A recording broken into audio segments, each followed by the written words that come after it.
സംസ്ഥാനത്തെ പോലീസ് അതിക്രമങ്ങൾ പ്രതിപക്ഷം ഇന്ന് നിയമസഭയിൽ ഉന്നയിക്കും. കുന്നംകുളം പോലീസ് സ്റ്റേഷനിൽ യൂത്ത് കോൺഗ്രസ് നേതാവിന് മർദ്ദനമേറ്റ സംഭവം ഉൾപ്പെടെ ചൂണ്ടിക്കാട്ടി സർക്കാരിനെ പ്രതിരോധത്തിലാക്കാനായിരിക്കും പ്രതിപക്ഷത്തിന്റെ ശ്രമം.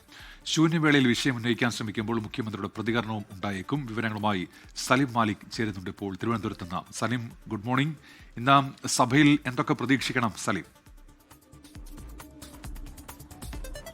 Good morning Unmesh Christina. 15ാം കേരള നിയമസഭയുടെ 14ാം സമ്മേളനം ഇന്നലെ ആരംഭിച്ചെങ്കിലും അത് പ്രക്ഷുബ്ധമാകാൻ പോകുന്നത് ഇന്നു മുതലാണ്. കാരണം നിരവധി വിഷയങ്ങളാണ് സർക്കാരിനെ പ്രതിരോധത്തിലാക്കാനായി പ്രതിപക്ഷത്തിൻ്റെ ആവനാഴിയിലുള്ളത്. ഒപ്പം തന്നെ പ്രതിപക്ഷത്തെ പ്രതിരോധത്തിലാക്കാനുള്ള ചില വിഷയങ്ങൾ സർക്കാരിൻ്റെ പക്കലുമുണ്ട്. അതുകൊണ്ട് തന്നെ സ്വാഭാവികമായും ഒരു പ്രക്ഷുബ്ധമായ സഭാ കാലയളവായിരിക്കും ഇത്തവണ ഉണ്ടാവുക.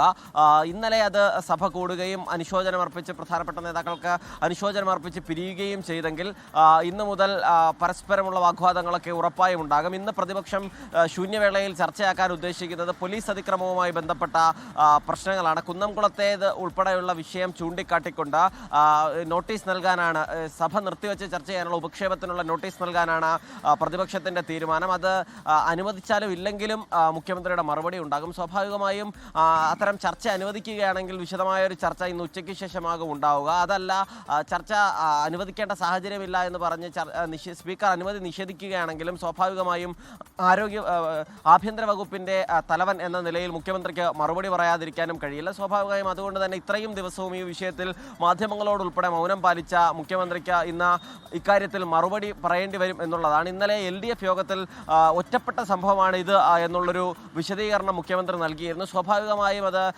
LDF യോഗത്തിൽ ആ പറഞ്ഞ അതേ മറുപടി തന്നെ നിയമസഭയിലും പറയുകയാണെങ്കിൽ വാഗ്വാദം ഉറപ്പായും ഉണ്ടാവുകയും ചെയ്യും. കാരണം നിരവധി സംഭവങ്ങൾ ഇതുമായി ബന്ധപ്പെട്ട് ഇതിനോടകം തന്നെ പുറത്തു വന്ന നിലയിൽ ഒറ്റപ്പെട്ട സംഭവം എന്ന് പറഞ്ഞ് ഒഴിയാൻ മുഖ്യമന്ത്രിക്ക് കഴിയാത്ത സാഹചര്യവും വരും. അങ്ങനെയെങ്കിൽ പ്രതിപക്ഷം സഭ ബഹിഷ്കരിക്കുന്നത് ഉൾപ്പെടെയുള്ള നടപടികളിലേക്ക് അത് ചർച്ച ചെയ്യാൻ അനുവദിച്ചില്ലെങ്കിൽ കടക്കുകയും ചെയ്യും. അതിനിടയിൽ രാഹുൽ മാങ്കൂട്ടത്തിൽ ഇന്നും സഭയിലെത്തുമോ എന്നുള്ളതും ഒരു രാഷ്ട്രീയ ആകാംക്ഷയായി തന്നെ തുടരുകയാണ്.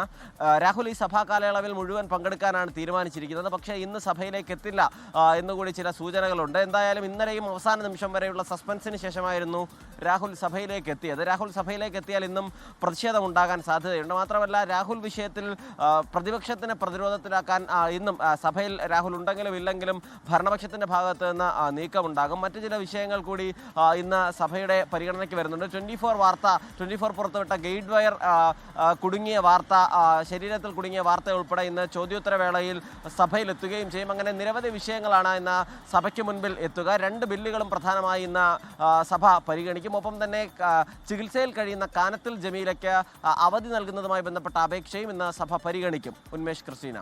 ശരി, സലിം മാലിക്കാണ് തിരുവനന്തപുരത്ത് നിന്ന് വിശദാംശങ്ങൾ നൽകിയത്. ലോകത്തെവിടെയായാലും ഏത് സമയത്തും 24 വാർത്തകളും ഓഗ്മെന്റഡ് റിയാലിറ്റി പാക്കേജുകളും എക്സ്പ്ലെയിനറുകളും വിശദമായി കാണാൻ ഞങ്ങളുടെ YouTube ചാനൽ നിങ്ങൾക്ക് സബ്സ്ക്രൈബ് ചെയ്യാം.